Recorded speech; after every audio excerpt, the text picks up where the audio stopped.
Yeah. So yeah, this acronym we call it CRIU, and this is the project that we have taught and we're going to talk about.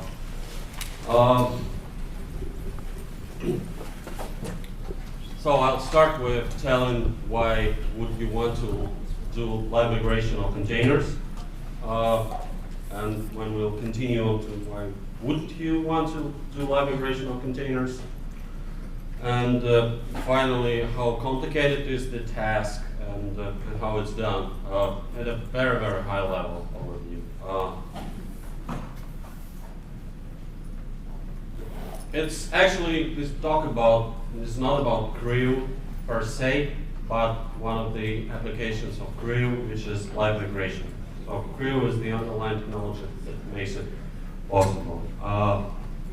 So this is what I'm going to tell about why live migration could be useful, why not, and what are the oops.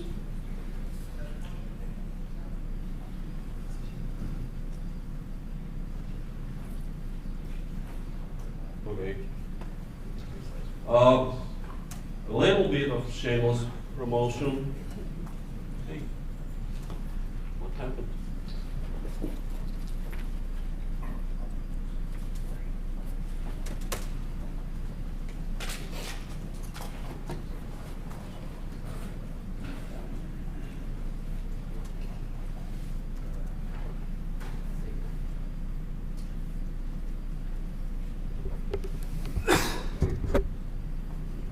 Try fresh start.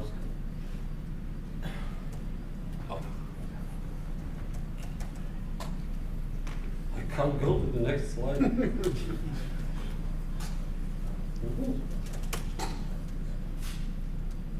I can go forward.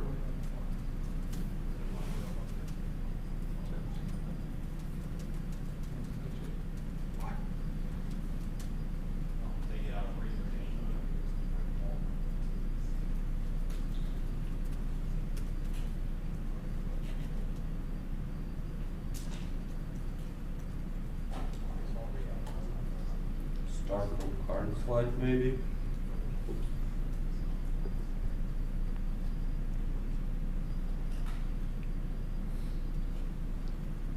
What's going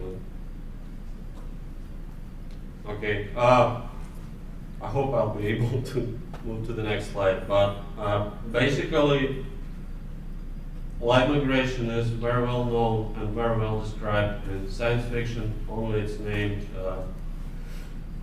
teleportation. And what teleportation is, you scan the object, analyze its complete state, pass the data of this state of the object, and then reassemble it in some other place. That's how it is. And live migration is pretty much the same thing. We save the state, we transfer the state, and then we recreate it. The only difference is like live migration is actually working. Good. And speaking of live migration for containers, we have it available in OpenVZ for the last 10 years or so, and it's implemented in the kernel as a set of kernel modules. So kernel knows everything about what's running under it, and it can obviously checkpoint and restore that. And we tried real hard to merge this functionality into the upstream Linux kernel, and we failed miserably. And we were not the only ones. So there were other people who were interested in having checkpoint and restore implementation in the kernel, and it's just not possible. It adds too much code into the kernel, which is already way too complicated. So, and we are still maintaining our in-kernel implementation, but 4 years ago we have decided that if we cannot merge it into the kernel, let's try to implement it in Userspace. And this is what CRIU is about. It is a Userspace application, and with a little bit of help from the kernel, we are able to do that. So finally, why would you need to migrate containers? The first and most obvious reason, it's pretty impressive. It looks awesome. Then you show it to the unexperienced user, it blows them up. And basically, you take a set of processes and then you move them from one physical machine to another. That looks very cool. Other reasons are you can use it to do load balancing in a cluster. Like if some of these nodes are overloaded and some of the servers are idling, you can move some of the workload to the idle servers. There are different scenarios possible in this situation. And also things like kernel upgrades, when you need to actually reboot the machine, that usually means service interruption. So you can avoid that by migrating off your containers to a different system and reboot this one and back.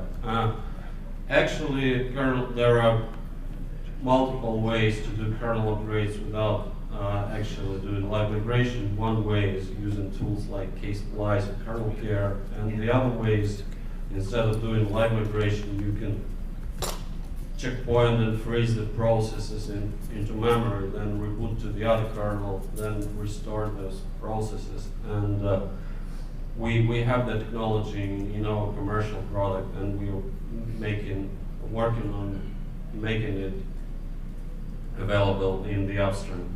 And finally, yet another reason to do live migration is when you need to do hardware upgrade or hardware maintenance.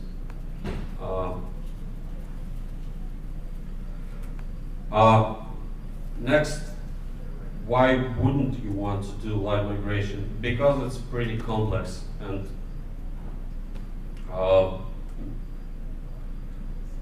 various bad scenarios are possible. It's really complicated technology and things can go wrong in multiple ways. So you can avoid doing live migration. One way is if you want to do live migration for load balancing, instead of migrating the applications that has the load, you can migrate the source of this applications causing the load, and it's usually the income network traffic. So you can use network load balancer instead of a live migration. One way to avoid live migration is totally switch to microservices, the model that is employed by OpenStack and Docker and some of the Docker-based projects such as Kubernetes. And the idea with microservices basically is you don't have much state with the applications that you run, so you can easily kill them and restart them somewhere else on a different system. Third option to avoid live migration, we call it crash-driven updates. Basically, the idea is if you want to upgrade the kernel, you just wait for your machine to fail. And when it fails, you press the reset button and you reboot to the new kernel. It sounds a little bit crazy, but a lot of our customers are using this model. So it probably has its own place. Finally, scheduled downtimes. You say like next Friday we're going to shut down our email. So please be careful and be prepared. If you're not, you're screwed. This is the usual option that lets sysadmins work over the weekend usually. So these are the ways that you don't want to do live migration. But if you choose to employ it, if you choose to use it, we need to understand what the process involves and how it's done. Basically, once you start using live migration, you'll quickly figure out that a lot of time is spending on moving the memory of those processes from one machine to another. And when this memory is moved, your containers are frozen, so it's not 100% live migration. It's a migration with some little bit of frozen time, and you'd want to minimize this frozen time. There's no service interruption, there's just a delay, and you want to minimize the delay. And to minimize it, you want to exclude migrating the memory from that period of time that your container is frozen. And there are two options to do that. First option is to copy most of the memory or all the memory, copy that memory to the destination machine before your container is frozen. Other option is to copy that after the container is migrated. So let's take a look at the migration process given this additional requirement. It becomes a little bit more complicated. So if you choose to do pre-migration of the memory, first of all, you need to collect and transfer all the processes memory to the other machine. And you might want to do it iteratively because the container is running, the memory is being changed, and you want to do a few iterations. So first of all, you migrate all the memory, then you get the list of the pages which were modified, and you migrate those, and so on and so forth. Once you're happy with the result, you actually freeze the container so memory is no longer changing, and you do the one last iteration of copying the memory. Except the memory, there's a lot of processes and their states, and now you want to save this state to I don't know, file on disk or something else. In CRIU case, this is just a set of files with all information about the processes. So you save the state, and then you copy this state and some way or another make it available on the destination system.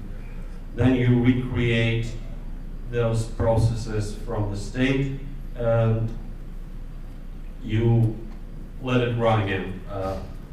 So this is how live migration would do. And if you do post-memory migration rather than pre-memory, post-copy rather than pre-copy, you have migrated the container, but it has no memory. And you start it, and it starts to page fault. And in this case, you need to have some sort of the network swap device to swap in the container memory from the source node.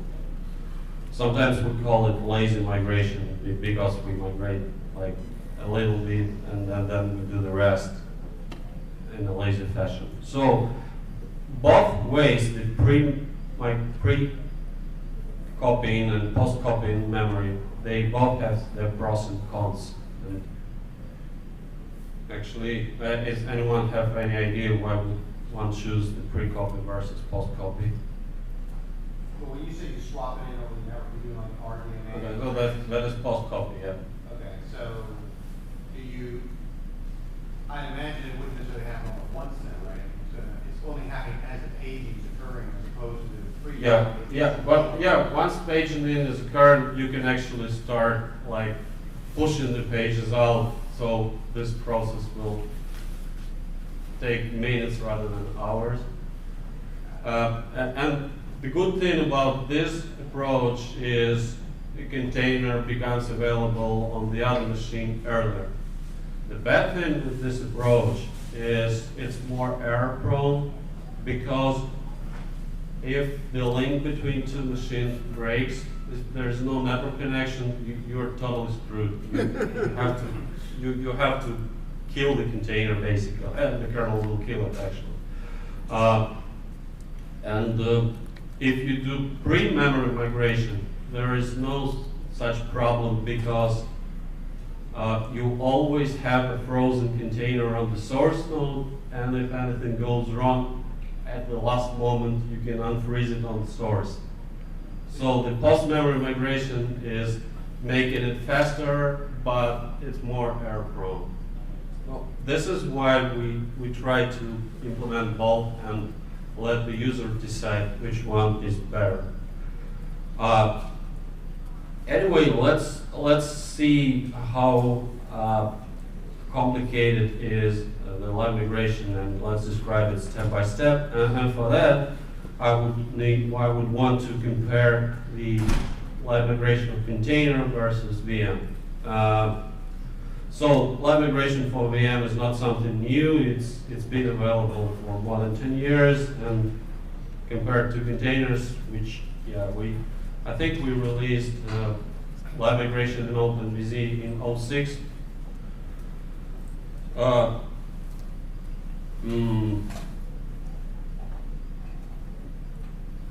So what do we need to migrate? It's sort of the same thing. In case of VM, we want to migrate the environment, which is virtual hardware. We want to migrate the virtual CPU state, and we want to migrate the memory. In case of container, it's about the same thing. It's just the environment is not the virtual hardware, but those C groups and namespaces that container is contained within. Instead of the state of the processor, we want to migrate the state of the processes and everything that these processes are using. That includes open files, memory mappings, TCP connections, and everything that these processes consume from the kernel, basically. And of course, same thing, memory. So how do we copy the memory? In case of virtual machine, the memory of the virtual machine is managed by the hypervisor. It knows everything about it. It's just a huge segment of memory, and it knows which memory is modified or not. And we just take this memory and copy that. In case of container is just a set of processes, and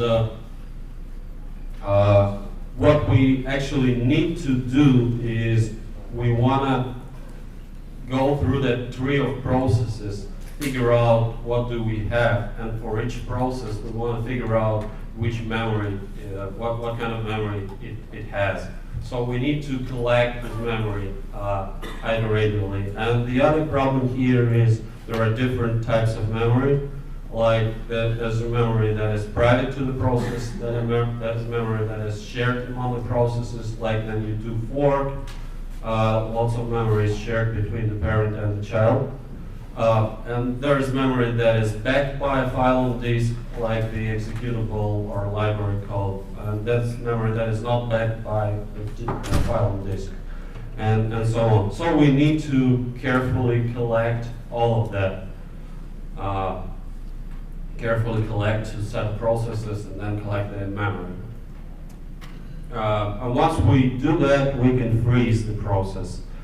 In virtual machine case, you just suspend the CPU, the virtual CPU or CPUs. And in case of containers, you need to stop all these processes. And there are two ways to do that. Again, you can walk the tree of processes and catch all of them and send them to 6-stop, for example, to stop them one by one.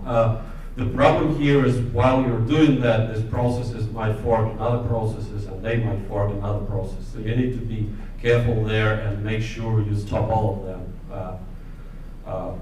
And if there's a fork bomb, for example, running, you got to race with that fork bomb and try to do it faster than that. Well, because of that, there is a freeze C group subsystem exists in the kernel.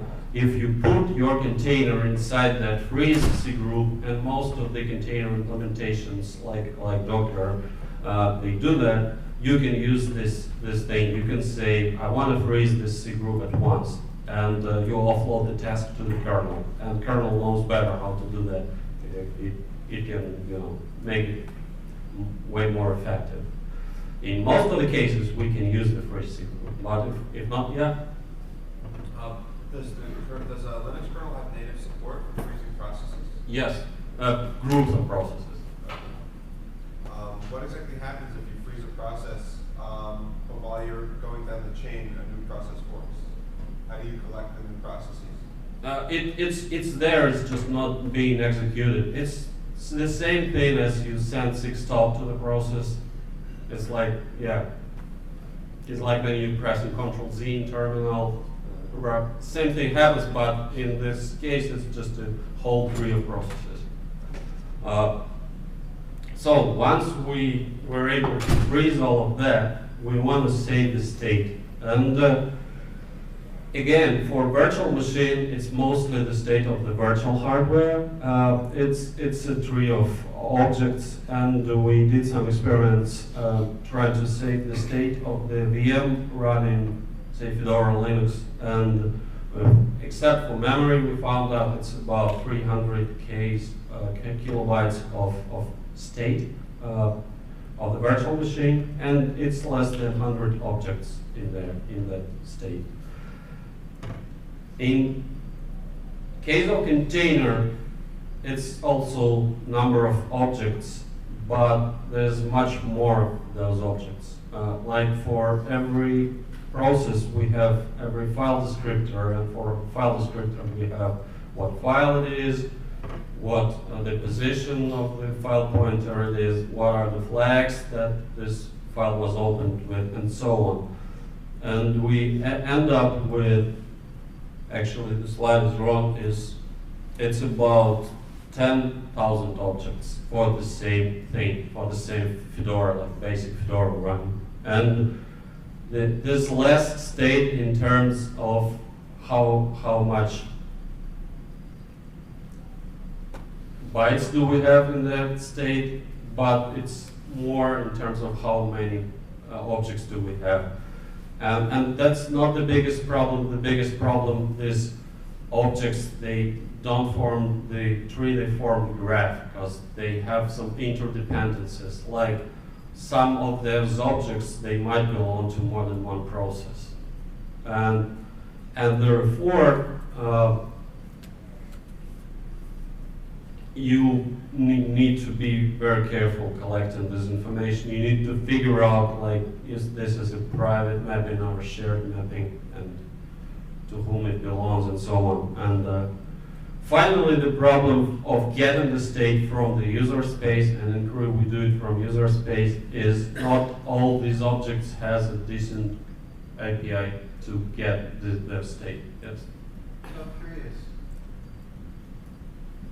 I had never really thought about this before, but because you can change namespaces really after process creation, is it possible to have a process that has shared memory with its parent that is, where the parent is not in the container? And how Yeah. So how could you handle something like that, or would you have to fail the request? I wouldn't lie to you. I don't know the answer. I might need to check that. But in general, we support nested namespaces. So the answer is probably yes. But anyway, once you have saved all the state, you need to copy that to the destination machine. And in VM case, since that's a tree of objects, you can actually do collecting the state and sending them to the destination at once, like in parallel. So it is serializable. You can make a pipe out of it and push it to the pipe. And in terms of container, you cannot do that because of those interdependencies, because there might exist a situation that something that requires something that will be dumped later. And so we have to first save it and then move it. We cannot do it at once. Finally, restoring, in case of VM, we recreate all the memory, state of the CPUs, and state of the virtual hardware, and it's the same. It's the same with containers, it's just that there are much more smaller objects for containers. Basically, in CRIU, what we do is we start a process that reads all this data, like here is the process tree, here is the memory mappings, here are the files that are open, here are the network connections. And this process reads this information and does all the proper syscalls like fork, open, connect, and it becomes eventually it becomes that set of processes that we have checkpointed. And you also, again, you need to be very careful about the order. How do you recreate those projects? You basically you need to solve the task. Like this is the graph of processes, which these are the rules that we can use to recreate those sets. Like you cannot create a child process before you create a parent process. You need to follow some order in here. And basically, you need to solve this task of how to recreate it in a proper way.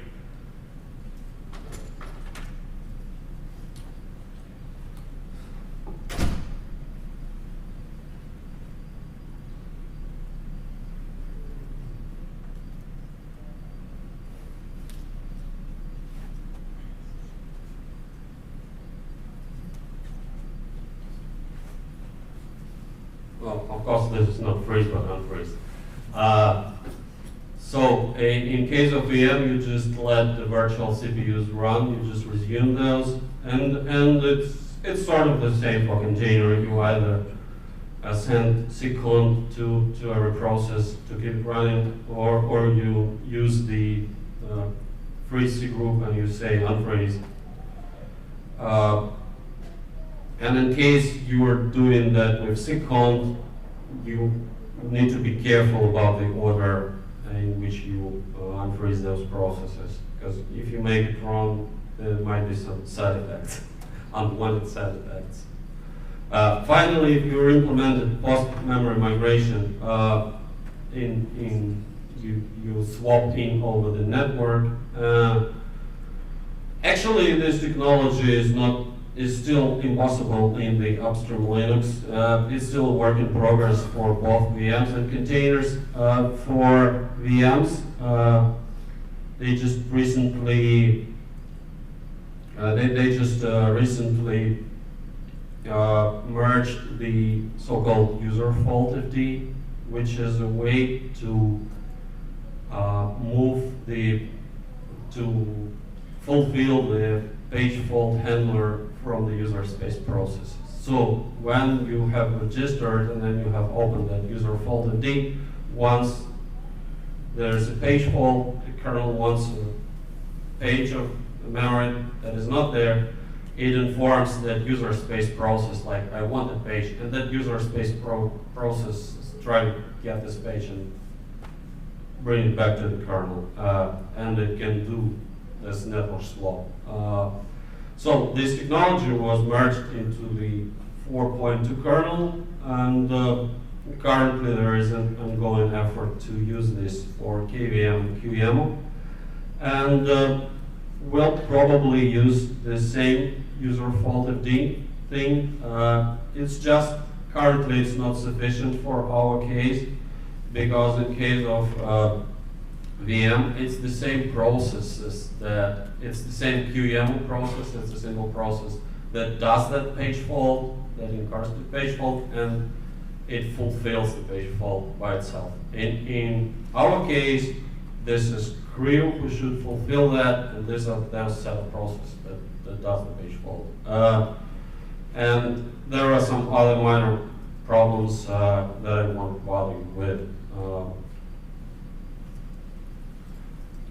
So, CRIU is implementation of all I was just talking about. We can do everything except for that post-migration. And it's available from CRIU.org, and we have Twitter account, and we have Google Plus page, and the code is on GitHub. And there's pretty vibrant community that we have around this. It's mostly driven by Odin, but there are engineers from Google, Canonical, Red Hat, SUSE, Debian, Samsung, Huawei, Docker, who are working on that too. So far, and IBM, who are adding PowerPC support. We just released version 1.7.2 this week. As I said, we're 4 years old, and we can migrate OpenVZ containers, LXC, LXD, Docker containers, and yeah, Docker was showing that live migration of the Quake server. Underneath there is CRIU. And finally, Linux kernel developers are also aware of the project, and they're really helpful. We have about 150 patches to the kernel to aid in checkpointed and restore. This is not too much compared to what the in-kernel implementation would take. I think I'm going to show a little demo at this moment.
So what I'm starting here right now is XVNC server with something running inside that, and we'll be accessing that over the network using the VNC client. And currently, we just started the ISVM in here, the window manager. So this is a set of processes. There's 3 processes in here. It's XVNC and ISVM. And we can connect to that. Here it is. It's like, it's not really a container. It has its own pid namespace and APC namespace. Other than that, it's running on the node. We can run a terminal in here, and we can run some add the player. So it's been running in here, and the next thing that we do is we checkpoint this.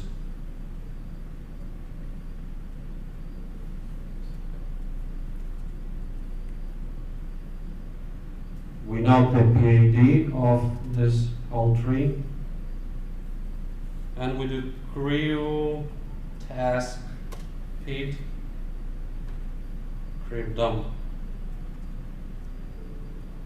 And we've got to have an option to migrate TCP connections, because there is a TCP connection between the client and the server.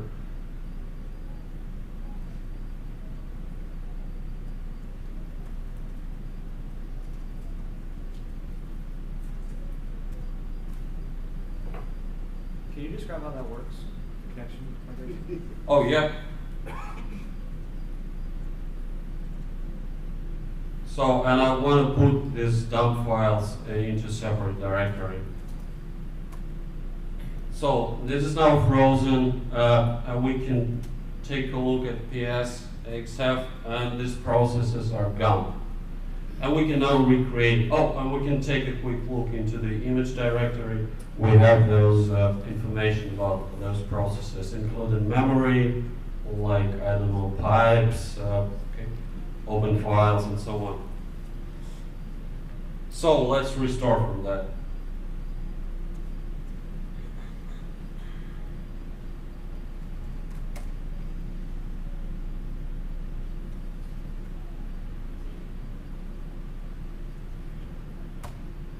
And it continues to run, and we can take a look, and this process are here again. So I'm going to do this checkpoint and restart. Of course, in between these 2 phases, you want to move these files to a different box and restore it there. But this is basically what how live migration works. We just sort of migrated from this system to the same system. I have a little script in here that does checkpoint and restore.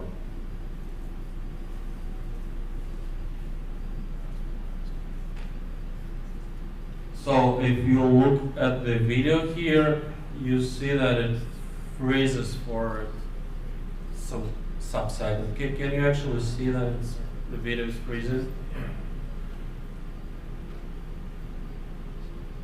I measured this time, and it's about 1/10 of a second, and most of this time is taken to take the memory out and then in again.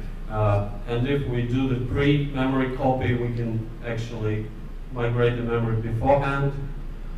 Oh, and this image here is about 50 megabytes, including memory. If we exclude the memory, it would be 300K. Oh, no, actually, like 100 kilobytes is the state of this set of processes running here, excluding the memory. There was a question about the TCP connection migration. Basically, we have the in kernel flag to create a socket in a so-called repair state, and this is a flag.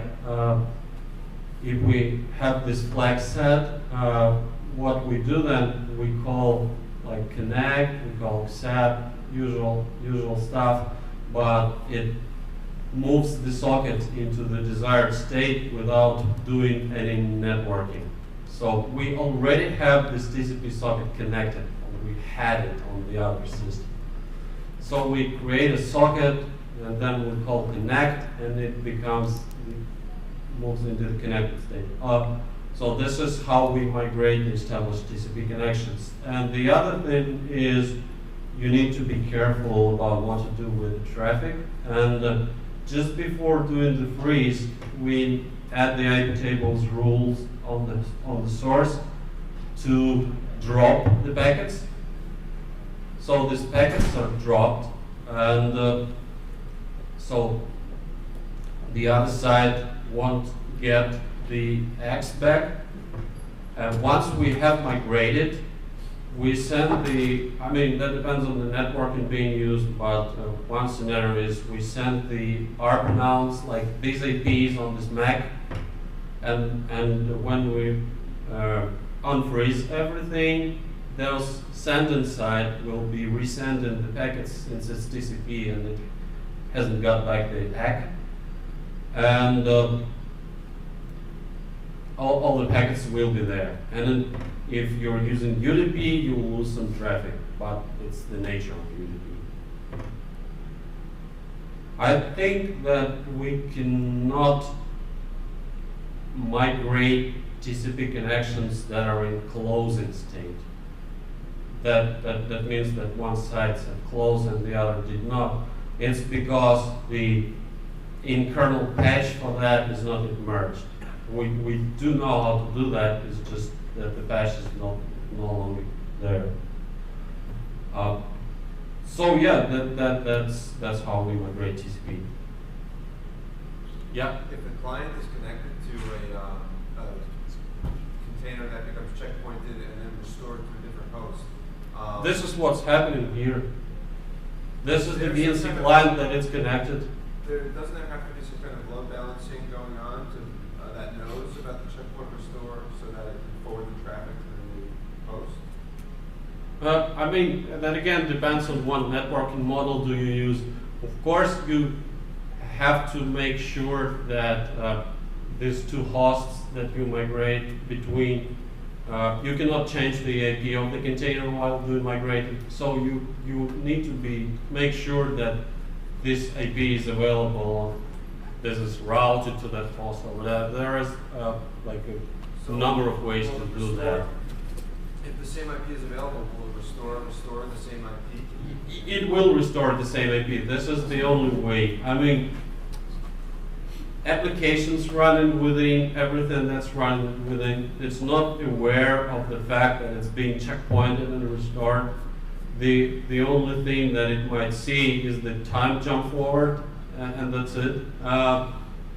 So we cannot change process IDs, we cannot change the IP addresses, so we restore everything back as it is.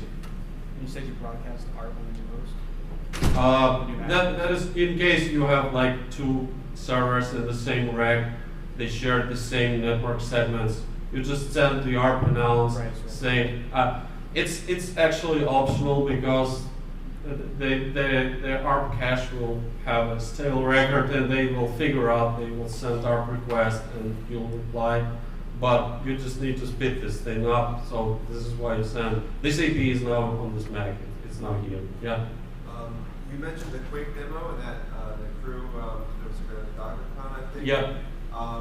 In that demo, they migrated the container from like Netherlands over. Oh yeah, I think they use some kind of tunneling for that. So there are a number of ways to implement that. I think they use some sort of tunnels to IP encapsulation maybe. So what's the rest of my slides? So you mentioned earlier that kernel modules that you guys carry to do the migration? No. Okay. We have two implementations of checkpoint and restore. Okay. One is what we traditionally have in OpenVZ for the last 10 years. It's all in the kernel, in OpenVZ kernel. These are just two big kernel models for checkpoint and for restore. And this stuff will not have made it upstream. So we re-implemented everything in Userspace. And with a little bit of help from the kernel. And in kernel we have like 150 patches and they are already merged. We will have like 156 patches that are merged and like 3 patches that are making their way. Some optional stuff. Basically once you have kernel 3.10 or so, you're good. You can use CRIU. Okay. So there's no dependence on the specific kernel rather than it has to be decent and new one.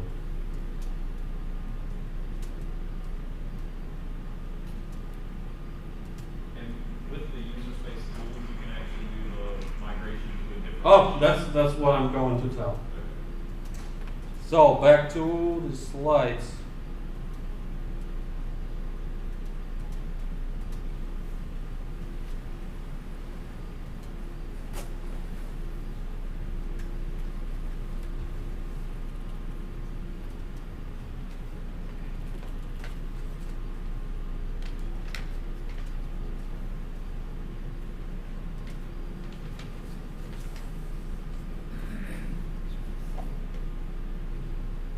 Ooh.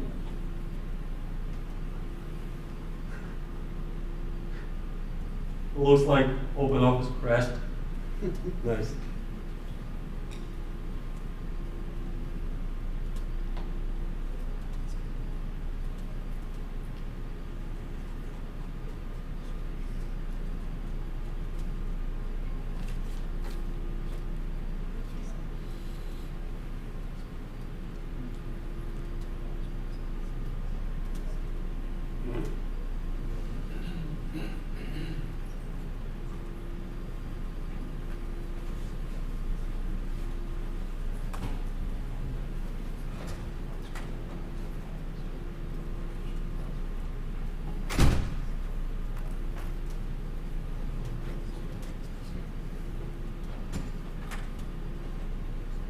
So I was just talking about live migration, but CRIU itself is doing checkpoint and restore, and then there are other interesting scenarios possible with this technology at hand. One way people are actually using it is for huge HPC jobs, like in bioinformatics. You have some very long calculations going on in RAM, occupying gigs of RAM, and they take days or maybe weeks. And if there's a power failure in the middle of it, you lose all the results. So you can do periodic checkpoints of this thing, and in case of power failure, you restore from the last checkpoint, and you only lose like half an hour of work rather than days. And HPC people are also using this to load balance between nodes in cluster. One other interesting scenario is speeding up the services that are slow to boot. That's like we did a little experiment starting Eclipse GUI in a container, and it took 30 seconds. Then we checkpointed it and restored, and the restore takes a second and a half. So this can probably also be applied to the folds. Like you boot the fold and then you checkpoint it, and then instead of a clean reboot, you just restore.